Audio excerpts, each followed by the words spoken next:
hear about this topic. It's a very timely topic, particularly as the state has opened up. Hopefully the county will open up soon. And I think that we all have the same questions. When, how, and how is this going to affect our business?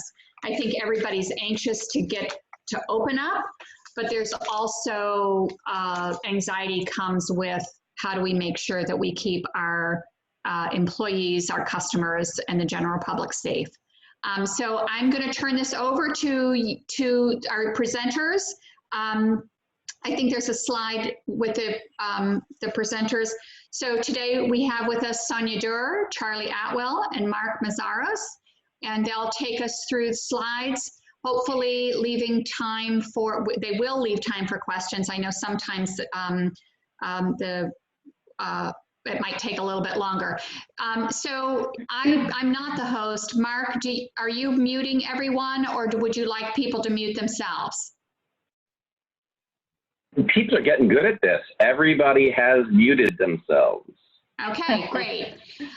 So I'll let you take it away then. All right, well, our first speaker is going to be Sonja. Yes. Well, thank you so much to the Gaithersburg-Germantown Chamber, to you, Marilyn, and Laura and Chelsea, for having us today, and welcome to everybody who is with us. We hope we are able to bring you some timely and helpful information as you look at bringing your staff back to the office. So my business is called Bridge Performance Coaching. Can we go ahead to that slide, please? Thank you.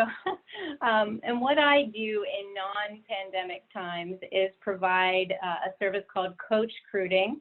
So it's a unique combination of both strategic coaching and targeted recruiting to ensure that we get the best person to give you the best performance and then the overall best results to fit the culture of your small business.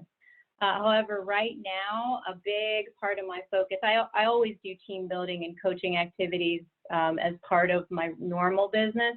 But right now, what I'm doing is providing a lot of coaching to business owners as they're looking at where is their staff and how do they go about transitioning their staff back to the office. What does that look like? So I'm going to get us started, and my focus today is going to be looking at leadership and staffing as we look at return to office. So the first thing I want to take a look at is making sure that you do an inventory or an assessment of your organizational and staff structure. We're all keenly aware that COVID-19 has brought significant change and a need for us all to pivot and roll with the changes.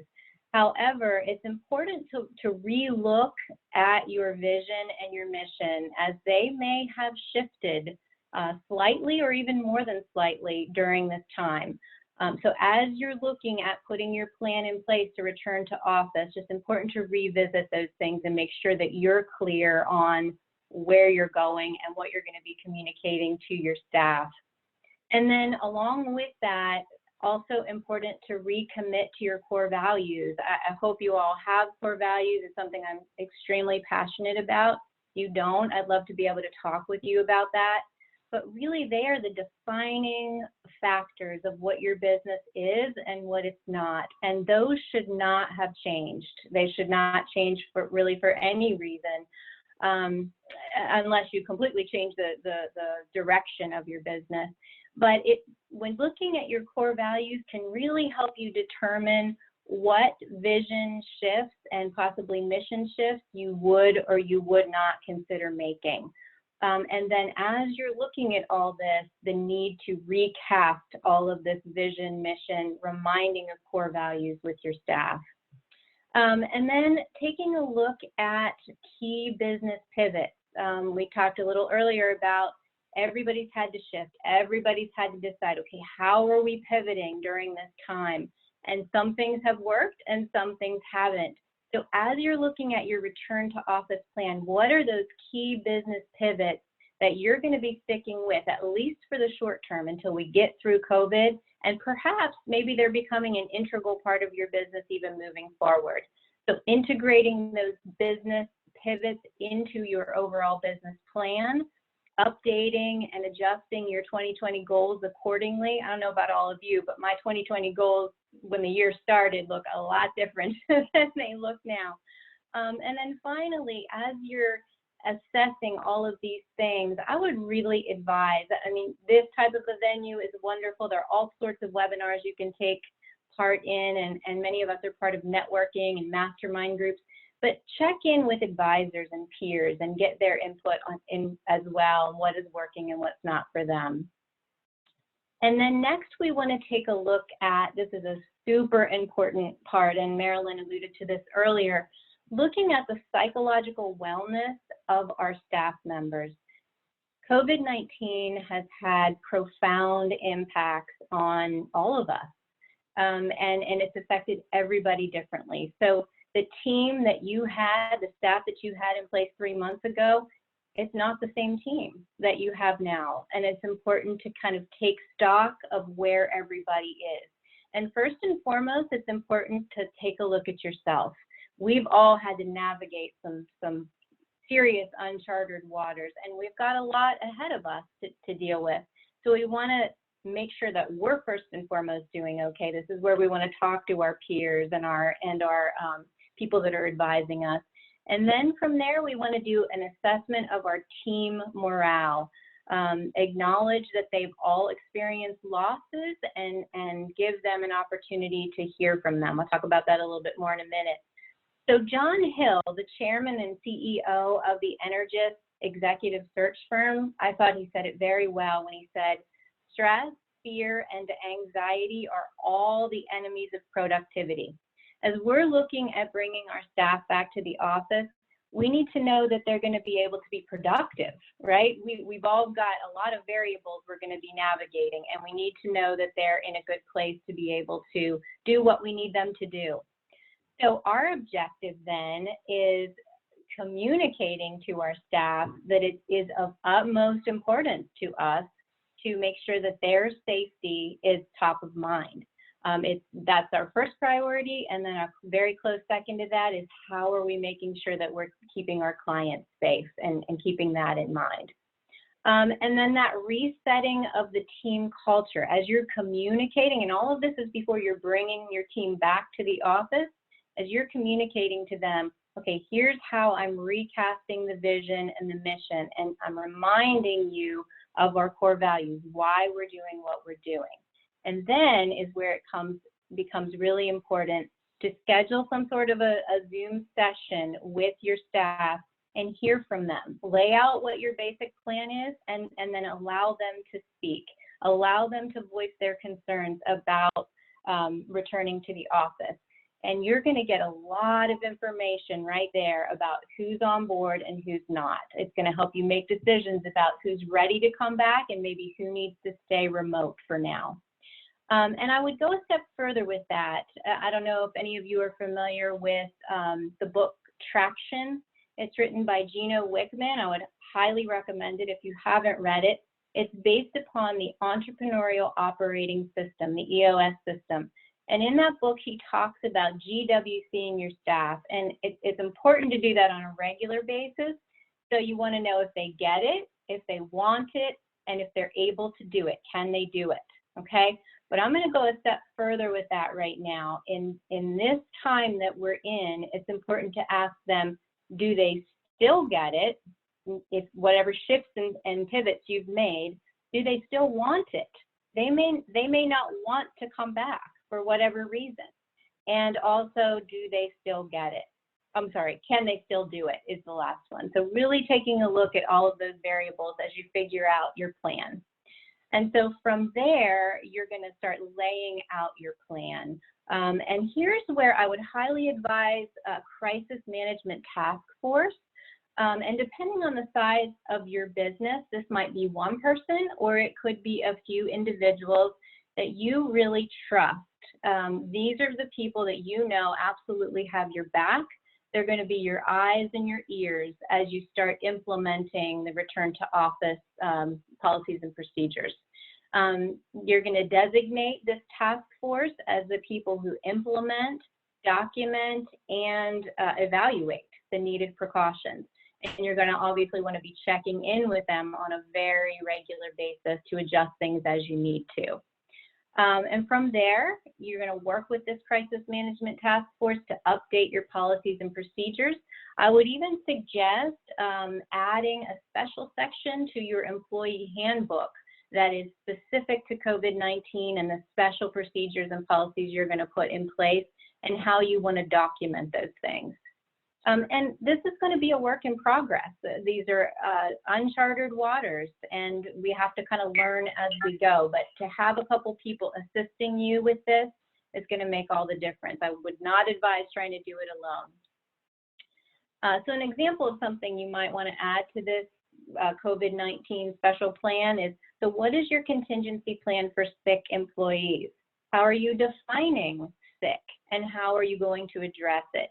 And I would also recommend looking into recommendations for what to say and what not to say to your staff, questions that are okay to ask and questions that are not okay to ask. You want to make sure that you're protecting yourself through this process as well. And then from there, establishing your documentation and training guidelines. And a great way to integrate your staff back into the office, maybe first day they're back, is have a meeting and really talk about, here are the documentation expectations so that everybody's clear, everybody's on the same page, and hopefully that reassures them of your focus on keeping everybody safe. And then from there, protocols are important for employee and client health protection. It's important that they're made clear, and it's important that they're prominently displayed. Signage is going to be super important, and I know Charlie is going to talk about that for us. Okay, so now we're going to look specifically at leadership and the importance of leadership through this time of transition. I'm sure many of you have heard the term grit tossed around in the business community, and it's really looking at those soft skills, right, that are so important. And for us as leaders, that much more important. And the best kind of description I have come across as an acronym for GRIT is maintaining a mindset of growth, resilience, instinct, and tenacity. So what does that look like? Well, like we talked about before, remembering what you want and why, and then demonstrating a determination and a passion to get there. It's also being willing to acknowledge losses, be real with your team, and also be willing to allow yourself to make mistakes. Because these are unprecedented times and they're uncharted waters, we're not going to make all the right decisions the first time through. And just acknowledging that and moving forward. Also, I think it's important for us as leaders to learn to trust our gut again. Many of us have had our confidence rocked during this time. And it's important to regain faith in our leadership instincts because our staff is taking their cues from us. And then finally, to dig in and do the work and fuel our efforts by remembering how we got where we are in the first place. And here again comes that accountability, the importance of accountability, both for ourselves and for our staff. The clarity of expectations that, like we said before with that crisis management task force, may change on a day-to-day basis. So making sure that as the expectations change, we're clear in our communication of those. And looking at collaborative solutions. Flexibility and creativity are going to be your friends during this time. And then lastly on this slide, intentional 360 communication. I cannot emphasize enough the importance of communication. You cannot over communicate, especially in times of transition and crisis. And in fact, if you're not communicating to your staff, they're making things up, and that's usually not a good thing. You want them to hear from you what you want them to hear. And you need their buy-in. You need their trust, especially during this time. So I would advise scheduling regular check-ins with your staff where you're providing updates and you're allowing them to express any ongoing concerns that they have. And then lastly, and I would say in many ways most important, next slide, please. We want to make sure that we are appreciating our staff, acknowledge their sacrifices, remember that they are navigating a lot of change and transition too. We want to acknowledge extra efforts that they're making as we're asking them to pivot and implement all these new policies and such. We want to provide ongoing social and emotional outlets for them. Maybe do a happy hour or provide lunch every couple weeks and just have fun together. You want to remain accessible to them. They need to know that you have their backs, that you are available to them both professionally and personally as we walk through this time. And lastly, express gratitude. A simple thank you is worth 1,000 words. So with that, I'm going to turn things over to Charlie Atwell. He is VP of Sales from Washington Workplace, and he is going to share some thoughts and ideas on office designs and furniture, that products that are helping to make this transition. Charlie? Thanks. Thank you, Sonja. Appreciate it. Good afternoon, everyone. We're really happy to be with you today. I am Charlie Atwell with Washington Workplace. And, as we return to office, we're getting all kinds of information daily on how to return to office. We were talking about this a little bit earlier. Think a publication or a website, and we're getting just bombarded with lots and lots of details about how we do that. I'm going to walk through a couple of suggestions, some possible solutions and resources for you. We're going to make the presentation available to the chamber so they can send it out. So there are some websites that are in my presentation, and so those will be available to you. So this is taken from our website. And so Sonja talked about mission and vision. So at Washington Workplace, we are capable caring people who create and sell high functioning work environments. The well-being of our clients is our guiding force as we seek ways and solutions to make their world better. And so this is our attempt at kind of doing that with our clients to, just trying to see if I do actually have control here, Mark, and it doesn't look like I do. Charlie, you just go ahead and click right on your nose, and then you ought to be able to use your cursor key to move forward and back. Okay. It says you're controlling. There you are, sir. Okay. Whoops. Let me go back one. There we go. Okay. Thank you. So just an overview of some of the solutions that are out there, and we'll go into a little more detail. So some thought starters might be, in a benching situation where you've got folks sitting next to each other in the upper left-hand corner. You can switch those work surfaces to be perpendicular so that we're offering some space between, so that kind of key 6-foot difference. Upper right-hand corner, we're adding space around height adjustable tables and surfaces. Storage, whiteboards can be used to separate space.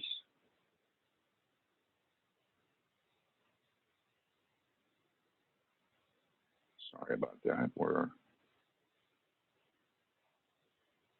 All right, I missed a slide there, I think. But anyway, so freestanding acrylic screens can be placed in reception areas for customer service folks who are dealing with, you'll see on this particular one, there's an opening there for transactions to occur where papers can be passed from the customer to the representative. Charlie, you may have to click on his nose. I see right now control went back to me. There you go.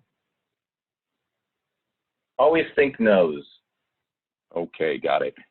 So there are a variety of different screens that are available, and they can be either attached permanently or they can be changed. We're not sure how long we're going to have to be in this current situation, but it's not only providing the real barriers, but also the optics so that your customers, your clients, and your employees know that they're safe.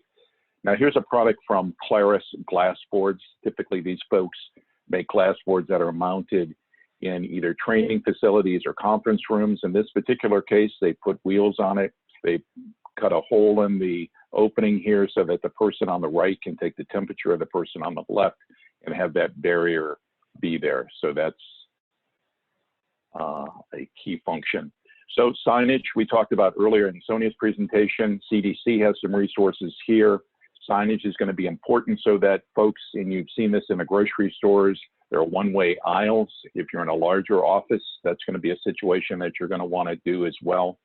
And these are all available on the CDC's website that you can print. Again, I'm just going to go through a couple of different solutions that are available out there in the marketplace. Height adjustable tables, clear and upholstered. A lot of workstations, a lot of cubicles out there. And there had been a trend toward lowering the panel heights. And so now we're going to go up a little bit, either with acrylic or with upholstered or glass. In the case of a lot of the upholstered solutions that are out there, if you do go down the upholstered road, you want to make sure that they're cleanable, that they're bleach cleanable. Here's another solution in a benching situation where you've got these feet at the bottom to stabilize. So these are really, really easy retrofittable solutions. This is a product that is both acoustical, it's bleach cleanable. Enclosures, giving people that safety, allowing the space in between. You can certainly add additional panels if you need to. If you need something quick, perhaps you're a federal government contractor, you get a big contract and you need something that's going to divide up space and give the heights of panels that they need for your people to feel comfortable. There can be lots of different surfaces that these come in. There's a great OSHA document out there, very easy, very readable. If you go to OSHA's website, I have it in our presentation as well for you to take a look at. Whiteboards in between workstations. Here's a cafe or restaurant setting. These cactus are actually designed to give you distance in between the occupants here. Again, they're bleach cleanable. And when I say bleach cleanable, that's a solution. And if you go on, you can find out what that solution is that you can make. So vinyls are going to become really, really important in all environments. Vinyls are cleanable versus perhaps the chairs that you're sitting in your office right now have an upholstered seat. So lots of our clients are looking toward either reupholstering or retrofitting the seats of office chairs with vinyl because they are cleanable. And of course, sanitizer throughout the office, at the entrance, as well as throughout the office. Developing protocols for your kitchenette, for your coffee makers, for your water coolers. How do they get cleaned? How do you make sure that people are comfortable using them? A lot of interesting articles out there and documents. This is available to you. I read this morning that our industry is looking at copper, and copper being infused into work surfaces and textiles. Copper causes bacteria to break down and not be transmitted. So lots and lots of, it's an evolving place. You want people to feel comfortable coming back to work. You want to allow them that communication around the proverbial water cooler, but it's doing it in such a way that people are comfortable with the distancing and getting back into the flow. There's platoon scheduling where people are working every other day. How do you clean in between? So it's an ever-changing work environment. I'm going to switch gears a little bit now, go into technology, and Mark Meszaros, who's the CEO and owner of Digital Industry, is going to take it from here. Mark? Thank you, Charlie. Well, hello, everybody. And Charlie, I've got to say that's some really interesting stuff. I love the idea of the copper. Interestingly enough, copper prices are already high.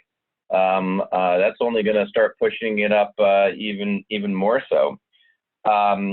So My name is Mark Meszaros, and I am the CEO and VCAO for Digital Industry. I'm the CEO of the company, but for my clients, when I'm working for my company versus on my company, I generally use the role and have the role of CIO or virtual CIO for many of our clients.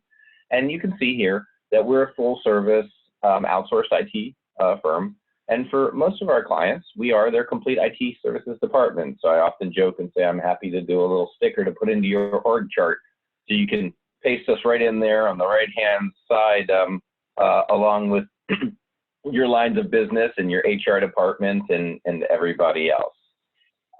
So I come at this from the perspective as a business owner.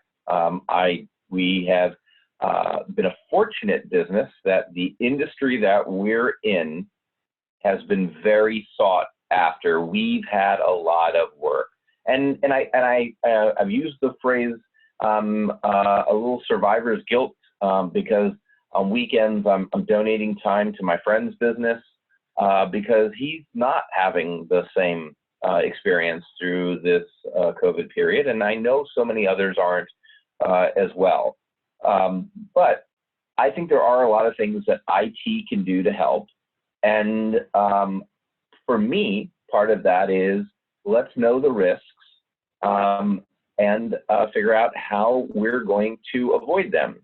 And then ultimately, how can IT work collaboratively? Because if you look at this presentation, right, we're all the overhead functions of your organization. The HR, administration, physical facilities, desks, and your IT infrastructure. How are we the support organizations for your end product, whether you're lawyers or service companies or whatever they may be, so that you can continue to economically thrive and do business? So I look at it from the perspective of being a service organization and say, why can't we just re-engage and go with the attitude that some will get sick? Well, you know, first off, morally, how do we feel about that? That will impact inappropriately to different persons within society. And not only that, we have a responsibility, even if we don't like being told to do certain things and feel pressed upon with these new sets of rules, that as a community we need to act. But then also very realistically, in our litigious society, what are the liabilities that businesses have as they reopen? What if a member of your staff feels that the work environment they were pressed back into created an illness that then impacted them or a member of their family? What if illness returns within your workspace in your office? And how would that impact you and your ability to lead and focus on what your goal is, and that is to be a successful company? So I looked at the CDC website, and I came up with a couple of different examples that really were very, very telling to me. It helped me inform why I need Charlie and Sonja's support. And the example that lies before us here, I'll have the link available also when we provide this presentation, but this was an outbreak in a call center. And the blue indicated persons were the persons who ultimately became ill. So what happened was one non-symptomatic individual infected 43% of the company's staff in a 10-day period, which just shows the contagion that we're faced with and we're dealing with, and really calls into question, how do we press ourselves back into work environments and begin functioning again? Because let's be honest, even if you're not looking at the human impact of those 43% getting sick, how can a business operate when half its staff are out ill? So, you know, we're looking at it from multiple different levels. And also super telling was another article, again from the CDC, was a case of an outbreak associated with air conditioning. Now, the part that really struck me here and helps inform myself in the information that I'm listening to and presenting within this presentation is that a non-symptomatic individual marked in yellow as A1, direct infected, everybody circled in red, over a 53-minute overlap period. This was a restaurant, and the tables B and C were not even at the restaurant. The participants there at the same length of time as table A was. And on top of that, look at the air conditioning flow. Somehow C1 and C2 were infected, even though they're upwind of table A, which was attributed to what they call turbulent air coming back up the sides and then returning in the flow, kind of a circular flow. Just amazing, again. So as we work to move ourselves back, these types of get-togethers, the information we're passing, the help and support we're providing to one another, and the advice, I think, is invaluable. And for my part, how can IT help? Well, let's be honest. We had a big paradigm shift. Historically, the physical office has dictated how IT was designed. And what I mean by that is in my 25, give or take, years in IT, when I went in to speak to a business owner or decision makers, we discussed how IT was going to operate, not at their staff's homes, but in their office. Now, maybe telecommuting became part of that conversation in the last 10, 15 years, but it wasn't the primary design intention. The primary design intention was, the check scanner that was right there in the office, the check printer that was right there in the office, the heavy production copiers and otherwise to produce the materials, and all the tool sets that drove that, including the high-powered workstations for architects or the specialized tools that you have throughout that space, be it IT or otherwise. And in many cases, company line of business applications were often set up only to work in the office. And I use the example of one of my CEO groups. One of the folks in that group, his staff, more than half of which can't work because he's a contractor to the NSA. And by intention, their line of business applications only work when they're on and present at the NSA building. They're not allowed to telecommute at all. So they're right now home being paid not to work because they cannot. So obviously the NSA is going to have to come up with ways to bring folks back into the workspace, and are faced with all the same challenges that we're talking about right now. So in March, we experienced what I termed the shotgun wedding of being forced into the teleworker environment as a primary workspace. And that required a radical shift. We had to quickly find ways to pivot, and the way we did so was the fastest and least expensive method that we could do so, that did not necessarily take into consideration security or other, in fact, may have been in direct violation of company policies, and was done just simply because it needed to happen to keep the business functioning economically. And of course, collaboration tools and video conferencing tools shot up with importance. Now, I'd like to share that digital industry, being that we're an organization that implements these types of solutions, has many staff who are very good at it, but just like you, I also have staff who are not used to using these tools. And about 5 years back, we began to practice twice a year, complete office shutdown and forced telecommuting. And with that, we put together policies and procedures and learned some incredible things. Things like even my staff with technical competence didn't know how to access certain different tools. Well, my goal was that they could work completely and seamlessly from home. And it wasn't because the company didn't have the tool out there. It was that the staff didn't know how to access it in the teleworker space.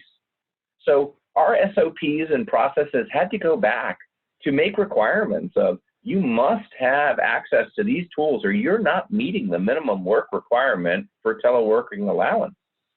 So I strongly recommend you talk to your staff about how's that workspace working for them. I think for some it can be a positive, and for others, they're really struggling with the technology.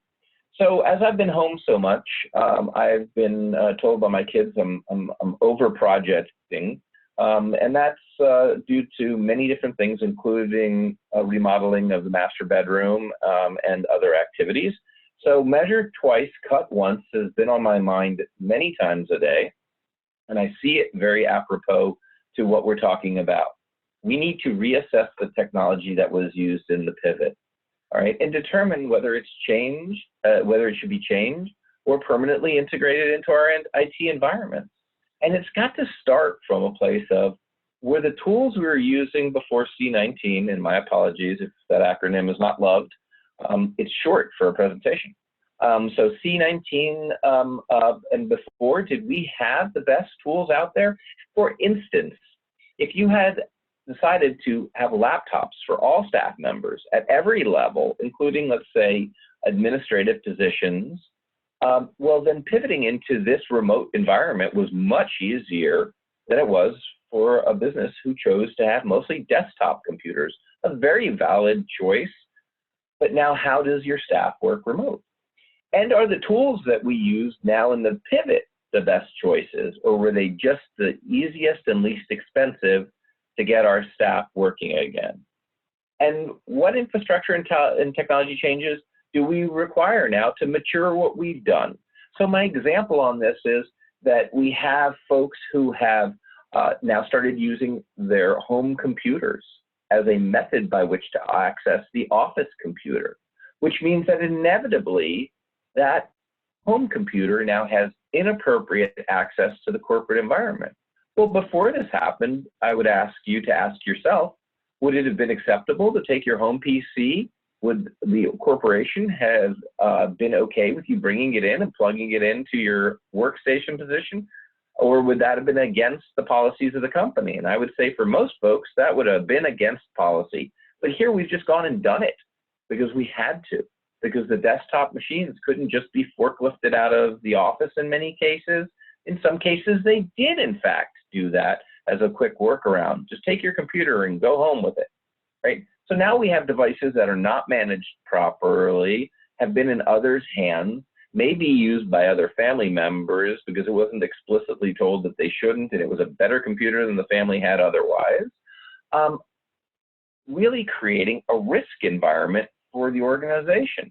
And so whose tools are they anyway? What is the plan for staff when we go back to continue to bring your own device, bring those personal devices in? Are they going to continue to work remotely with them? Right? What about the chain of custody of the company data? Who does it belong to? Once it's on the home machine and it's also being accessed by the sixth grader, or the sixth grader is not excluded from it, what are the risks, the embarrassments, or the oopses that could potentially happen? I'd like to point out that two great examples during this period of time. One of my own life in the remodeling. There also is an architect involved as we go through a process of designing additions to our home.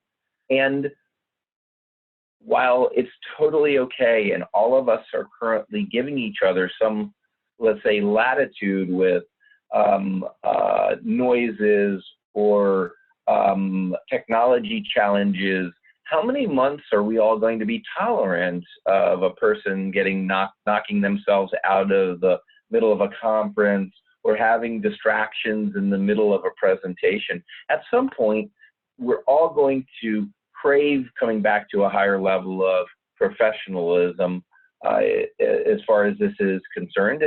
And here I have an architect who periodically has to stop his computer because, well, his son's been using it in the evenings for gaming, and World of Warcraft and other items are on this machine too, and he's having trouble showing us the designs of the house.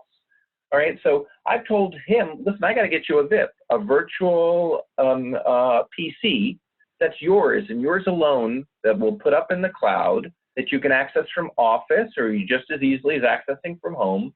It's created with the corporate rules, and that's yours, where your high-powered tools and software can be, where the company can control the licensing, and where your 12-year-old doesn't access, so that you have your professional workspace entirely independently. So we have solutions. The next item, again, with this risk of the home side is the last major cybersecurity breach that we investigated just prior to C-19, after an extended search, we found the violation machine was a non-corporate device shared by the business owner and his son, used periodically from home, a laptop. And it had resulted in over $30,000 being transferred out of the corporate bank account. It had opened a doorway into the corporate environment, the same kind of doorway we've totally embraced during this period to quickly get our staffs working. So we are in need of doing a little bit of longer term IT planning. But here's the nice thing, we're living it. All right, we're aware of the changes that we need. We know the chafe points and the suffering, and there's lots of great and intelligent solutions that are out there, but let's begin to work on them now. Let's be prepared if we have a spike in another lockdown period. Let's map out our contingencies and our emergency plans. They're freely available from our website to download and many, many others, and your own IT consultants may be able to be supportive. If not, please grab the ones off of our website. As I often tell people if they're attending a presentation, don't worry about filling out your email address. If you attended the presentation, I already have it. So just feel free to go ahead and download and get that soup starter to get your policies started, to think through the details of what's my requirement of my teleworker, what professional level do I want from them, and what technology do they need to be able to access. The devil is in the details, and we need to implement our changes, policies, and procedures now with the mindset that this isn't just simply going to go away. Our work environment is likely going to pivot. That's not going to unpivot. So I would like to turn everything back over to the chamber and thank them for hosting. I believe we have some information at the end where we're going to be making this presentation, possibly a recording, Marilyn, and then we also have some additional helpful topic documents. But I'll give it back to yourself now for the QA to run it however you like. Great, thanks. Yeah, we'll send out the contact information for the speakers. I think it was on the second slide, but also send the presentation out. So let's open it up for questions. Either unmute yourself and ask, or if you want to ask a question in chat, I've got chat open, and we can look at it from there. Let me look at gallery view. Any questions coming up? Hi, I've got one. I'm Sandy and I work at a church. What are some brainstorming ideas you've got for starting outdoor worship? That's good. That's a very good question. It is. Charlie, do you want to address that one? So maybe, I think that some folks have explored that. I'm not sure what the, I assume that you're in Montgomery County, so I'm not sure what the state's guidelines, and I know that the state has come out with some guidelines, and you might want to take a look at those, but certainly everybody wants to be safe and maintain the distance, which seems to be the rule of thumb at this point, about a 6 foot social distancing. And I think in Montgomery County, we're still restricted in terms of the number of folks that can be together at one time. So Correct. I would would, thinking long-term out. Yeah. Yeah. Someone suggested if you have a parking lot, you could do a drive-in service. That's a thought. Yep. Mark, can you unshare your screen, and that way we can see people better in terms of a Q&A? Thanks. Other questions? So one of the questions that I have, and I don't know if coming back from either digital, or this may, Sonja, be a question for you, is I just this morning got an email from the state about health monitoring of staff, and it just feels really intrusive to take people's temperatures every morning when they come in the door. And I just feel like psychologically that just doesn't feel right to me. I don't know if you have any thoughts on that. You know, I do, and I agree. It's just such a delicate situation to try to walk the balance between ensuring, you know, or assuring the staff that your primary focus is making sure that everybody in the office is safe, while not crossing any lines and going into, you know, territory that is either not okay for you to go into, or, you know, just, yeah, it's just a very, I think, it's a tightrope to walk. And there are a lot of suggestions out there. There's a document that we'll be sending afterward that has a lot of great suggestions of possible questions you could ask, possible ways you could do this. And again, I think it's important to have those discussions with your team initially, like where is everybody? How is everybody feeling about this? What are the things that would make you feel safe coming back to the office, and really hearing from them where they are on everything. I don't know if Charlie or if Mark, you wanted to add to that at all? You know, my comments, again, just as I'm not an HR specialist that are involved in that area, goes to my own staff, and some just very interesting discussions. What we've done is we followed your advice, Sonja, and we have put together a team, and very intentionally, I am only a participant. This is being staff-led because I want them to feel the sense of comfort. So I think the question of temperatures being done every day would be something that the staff needs to come to a consensus and agreement about. Obviously, ultimately, the company has to feel similarly comfortable. But it's been very interesting because some of the staff have made comments like, for instance, two of them said, well, when it's just me and such in the office, because we know that instead of all 15 of us being in, that there's going to be 2 and 3s going on a lot more. And they commented and said, well, it's only the 2 of us. We won't wear masks. We're fine, the 2 of us. We've already talked about it. And then another staff member piped up and said, well, would you do me a favor and wear a mask around in my work position? You know, so there's a lot of this back and forth. It's not just the temperature taking. It's everybody's behavior is suddenly a violation to others. Really. Yeah, and people that you think might feel one way oftentimes feel another way, and it may or may not have anything to do with them. It may have everything to do with who they live with and what they might be exposing them to. So it's just important to be opening that up to them and asking them. And that crisis management task force, again, like Mark was alluding to, they're going to be your eyes and ears throughout your organization to give you that feedback. I also have a question for Charlie. So I think that two points. One is consumer confidence issue, I think is a big issue. Even though we all open up, when is the next time we're all going to be comfortable in public spaces? And so I think that, I think you alluded to that when you talked about getting the offices ready and public facing. It will mean a lot to our customers.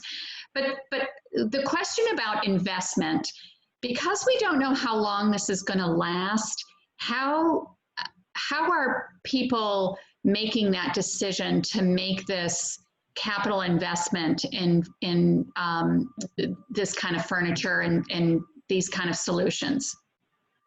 Sure, I think it's in some cases it's being phased. So let's try it among, you know, because you're not bringing if you've got a lot of workstations, maybe it's doing some of those workstations and doing a few here and a few there, and seeing kind of what works, what feels comfortable. If you're in a situation where you have staff interfacing with the public, and it might be in a, a customer service position or a bank situation, and you're not a teller, but you're sitting across the desk from someone. You want your employee to feel comfortable, but you also want your customer to feel comfortable. And sometimes, even if it's just a partial, it's a plexiglass screen in between where there is that distancing. So it's not just 6 feet across, and it may not just be a mask, but it's the optics of the kind of the psychological effect, if you will, of both your employee and your customer feeling comfortable. And some of those are not as large an investment as you might think. And, if they're not permanent and they're not affixed, to the work surface or to the desk, then it isn't a long-term implication. But it's staggered, it's phased, and it's seeing what's comfortable. And most of the solutions that are out there are pretty quickly available. And certainly, working with somebody who you're comfortable with, maybe who you purchased your furniture from, or your interior designer can give guidance to that. The OSHA document is a good document. There are some other documents that are out there from the commercial real estate brokerage community that are good documents. Seeing what the sources are out there, and I would suggest not necessarily turning to the internet or turning to a big box, but try to partner with a local business and work with them, so that then you can do it in a phased situation. You don't have to buy bulk. You can buy a couple of things at the same time. Plus, we're a chamber, and we always look local first, right? There you go. Yeah, there you go. So I just thought about, the county has a grant available right now for telework, for expenses for that people have incurred for telework. I think we should, talk to council about looking at a potential grant for getting workplaces ready, because that's quite a different thing. And because people are going to have to, I'm thinking of just our office. We're fortunate in that we have separate offices for 3 of us. Our bookkeeper has the reception area, but just purchasing the hand sanitizer station, right? So, I mean, there are going to be expenses that we're all going to have to incur. So maybe that's a potential grant from the county. I can talk to the council about that. Good suggestion. Yeah. Great. Any other questions? So for our speakers, did you want to close out and any final words? Sure, Marilyn. I think that both Sonja and Mark have some special opportunities for chamber members, and I'll just start by saying, if you have any concerns, you don't have to buy something from me. If you've got a question, you need a resource, one of the websites isn't clear, send me an email, call me. I'm happy to talk with you and point you in the right direction, and I'll let Sonja take it from there. Thanks, Thank you, Charlie. Yes, I actually am offering, I want to be a help in this transition time. It's oftentimes just helpful to have an outside perspective as you're thinking through all of these discussions and decisions to be made with your team. So I am offering a 25% discount through May and June for any team discussions, any one-on-one discussions with business owners, strategizing best practices for working with your staff and bringing them back to the office. So if you're interested, please do reach out to me. I'd love to be able to talk with you and strategize with you in that way. Great, thank you. Mark. Thank you. Are you on mute? Hi, leave it to the technology guy, right? Leave it to exactly. Me to Big red glowing. Oh, funny. So Digital Industry always offers 2-hour consulting when we engage and we get to know folks, and I'm offering that in any case, as always. But I think the part that I really like to stress is we do a leadership learning. And the leadership learning is designed and been put together over this last couple of years entirely without the intent of selling. It's really about getting together with our local community business leaders and talking about all the different ways that IT can be helpful to enable the success of Montgomery County businesses. We grew up here, most of the employees in this area, product of the local economy and schools, and I want to do everything I can to help local businesses like my own. So I'd like to make everybody aware that if you look at the digital industry website and check out the leadership learning, we cover lots of different topics, you know, including VoIP and how you can have one telephone number for your staff so that it could be with them whether they're at home or otherwise. Lots of information. Thank you. Great, thanks. And I've got to put a plug in for IT folks. We simply couldn't be doing what we're all doing without the IT industry, and it happened so fast. We made at the chamber, we made the decision on Monday that we were going to go home, and on Tuesday we were all set up electronically, and that was really the IT industry made that happen, and you were able to do it in such a quick way. So kudos to you and your colleagues. So I guess that's it. Well, I just checked my time. It's 1 o'clock. That's perfect.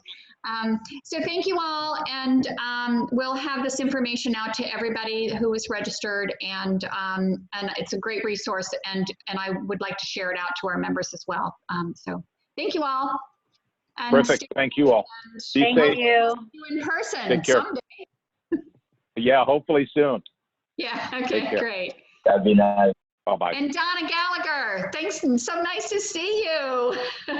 I was so happy to see you on the call. Hi, Donna. Hi, thank you, everybody. It's great to see all my old colleagues. And Yeah, we miss you. you're So all doing well. Chelsea, don't pop off. I don't know, Chelsea, if you've ever met Donna. Chelsea Selby is our membership director. There she is. Hi, Chelsea. Hi. This is I've Donna. heard I'm of sure you and- see her name Yep. in the files. I have. I know. Yeah. I'm living in Virginia now, so unfortunately not in Montgomery County. That's why I'm not around much, but it's great to Aw. see you all. Good Yeah, to see very, you. But I very keep nice to her see you, Donna. engaged. She's on my team. I love it. Yes, Yeah. I'm on Sonja's leadership team, so it's Oh, great. wonderful. I love Good. Well, great presentation, everyone. It was really Yeah. well done. Thank It you. was a really good presentation. So good. All We'll right, see guys, you take all. care. Thank Be you so well. much for having us. Bye. Okay. Bye.